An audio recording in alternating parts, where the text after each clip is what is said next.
Hi friends, मेरा नाम सुभाष कुमार गुप्ता।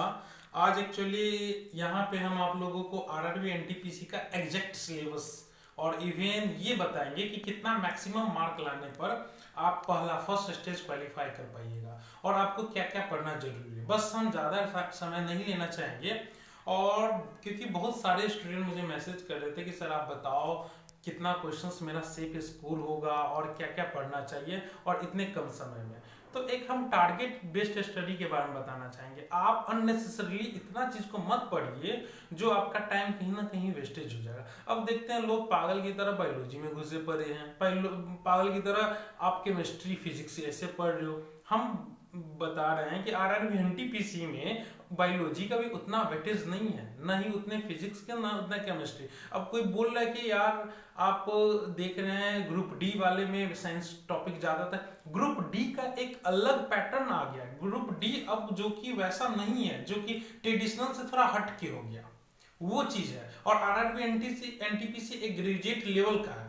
अगर हम आरआरबी एनटीपीसी की बात करें, जो मेन चीज आपको पढ़ना है, जो कि मेन है, जो जीके के लिए, जीके जीएस के लिए अगर आप पढ़ना चाहते हैं तो सबसे ज्यादा फोकस होइए आप हिस्ट्री, सिविक्स और जियोग्राफी पे। वो भी हिस्ट्री में सबसे पहले आप इंडियन हिस्ट्री पढ़िए, इंडियन हिस्ट्री। दूसरा सिविक्स है तो सिविक्स तो ओवरऑल तो होता ही है, उसमें तो पूछेगा। ज्योग्राफी में इंडियन ज्योग्राफी पे सबसे ज्यादा फोकस कीजिए, इंडियन ज्योग्राफी। इसी से तो क्वेश्चंस आते हैं। इसके अलावा आप वर्ल्ड ज्योग्राफी लेके पगला रहे हैं तो ये आपकी बेवकूफी है। या हिस्ट्री में अगर आप इंडियन हिस्ट्री पढ़ने के बाद जो भी हिस्ट्री है आप वो पढ़िए, ये सफिशिएंट। उसके बाद इस तीनों के अलावा जो सबसे मेन इंपॉर्टेंट है वो है करंट अफेयर्स।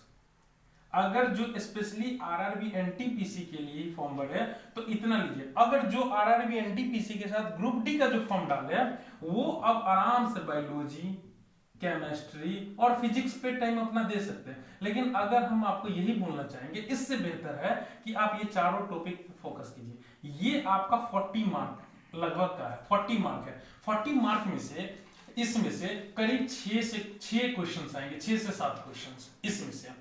सिविक्स में भी 4 से 5 क्वेश्चंस, इससे ज्यादा नहीं आएंगे, 4 से 5 क्वेश्चंस। और ज्योग्राफी से आएंगे लगभग 6 से 7 क्वेश्चंस। अगर 6 4 10 16, और इससे आएंगे आपके करंट अफेयर से लगभग 10 क्वेश्चंस।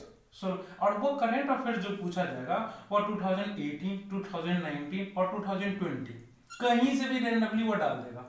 क्योंकि रेलवे क्या कर दिया, ये नहीं कर दिया कि करंट का मतलब वो करंट नहीं जो अभी चल रहा है। करंट का मतलब पिछले 2 साल का पहले का वो पूछेगा। वो 18, 19, 20 ये मिला के 10 क्वेश्चन पूछ लेते हैं। अगर मान लेते हैं हम 6 5 11, अगर इसका लेते हैं 11 6 17, टोटल कितना 27। अब आपके पास 13 क्वेश्चन बचे। ये 13 क्वेश्चन है ना स्टैटिक जीके से, स्टैटिक जीके से पूछेगा।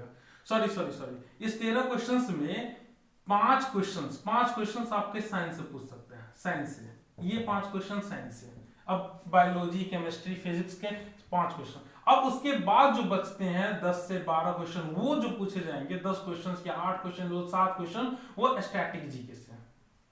ये स्टैटिक जीके। तो आप फोकस इस 5 पे इतना आरआरबी एनटीपीसी के लिए है तैयारी करें तो इस पे आप बेकार मेहनत ना करें। हम ये इतना ही बोलना चाहेंगे। और जो मैथ की बात करते हैं और जो रीजनिंग की बात करते हैं, ये ऐसा टॉपिक है जो इस तरीके का जो मैथमेटिक्स और रीजनिंग जो आती है वो, अगर इसमें बस प्रैक्टिस की जरूरत है। इसके लिए कोई अलग विशेष थ्योरी पढ़ने की जरूरत नहीं है। हम अब अगले वीडियो में आपको वो एक बुक बताएंगे जिस बुक को आप करने के बाद इतना आप कर सकते हो, मैथ और रीजनिंग कर सकते हो। इससे ज्यादा आपको करने की जरूरत है। हम स्पेशली आपको ये बताना चाह रहे हैं कि जीके में आप क्या पढ़ो, history, civics, geography, current affair. इसका आप नोट्स बनाओ 2020, 2019 और लगभग अगर आप फर्स्ट स्टेज में आप अगर 65 से 70 क्वेश्चन सही करते हैं, ये अगर आप सही करते हैं तो नॉर्मलाइज जो आपका मार्क है, नॉर्मलाइज मार्क लगभग 75 प्लस चला जाएगा आपका। 75 से 75 क्या 80 क्रॉस कर जाएगा आपका। कोई भी सेक्शन, कोई भी आप शिफ्ट में आइए, डजंट मैटर, लेकिन कम से कम 65 से 70 आप कहीं से भी कोई भी एजुकेशनल साइट के एजुकेशनल चैनल है उसके आप टेस्ट खरीदो। टेस्ट किसी का बेकार नहीं होता, कहीं से भी आप खरीदो, परचेज करो, आप ज्यादा से ज्यादा कर सकते हो ऐसे समय में टेस्ट देखो। और टेस्ट में 65 से 75 एक्चुअली होता क्या है, जब स्टूडेंट टेस्ट देने जाता है तो वो उस वक्त ये सोचता है अरे मेरी तो कुछ तैयारी नहीं है, फिर से शुरू से पढ़ना होगा। अब मैथ को क्या करेगा वो धीरे धीरे धीरे पढ़ने। अब यहाँ पे एजुकेशनल टीचर का सबसे बड़ा डिमेरिट हम बताते हैं, वो अभी इतने अंदर चले जाते हैं जो कि उनको तो कुछ पता ही नहीं रहता, क्योंकि वो ऑलरेडी एग्जाम अपियर हुए नहीं रहते हैं और टोटली पढ़ाने लगते हैं।